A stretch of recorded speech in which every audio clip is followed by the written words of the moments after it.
অমুসলিমদের দেয়া উপহার বা অনুদান গ্রহণ করা যাবে কিনা, ব্যক্তি বা মাদ্রাসায় যদি দেয় এরকম গ্রহণ করা যায় কিনা?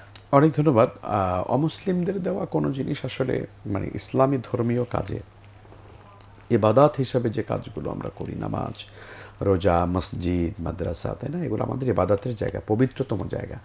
এই সকল জায়গাগুলোতে আসলে অমুসলিমদের কোনো দান, কোনো অনুদান, যেটা আপনি মানে পরিষ্কারভাবে জানেন যে এটি আসলে শিরিক থেকে এসেছে বা মুশরিকি চিন্তা লালন করছেন, মূর্তি পূজা করছেন, অথবা অন্য কোনো দেবদেবীতে মানে বিশ্বাস করেন, এমন লোকের অর্জিত টাকা, তো তাদের এই টাকাগুলো তো 100%ই আসলে মানে এটা অপবিত্র, তাই না?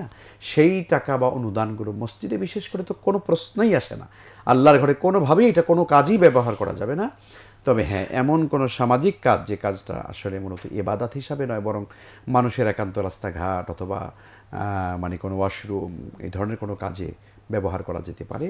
কিন্তু কোনো ধরনের ইসলামের কোনো পবিত্রতম কোনো জায়গাতে অমুসলিমদের কোনো দান অনুদান নেওয়া যাবে না।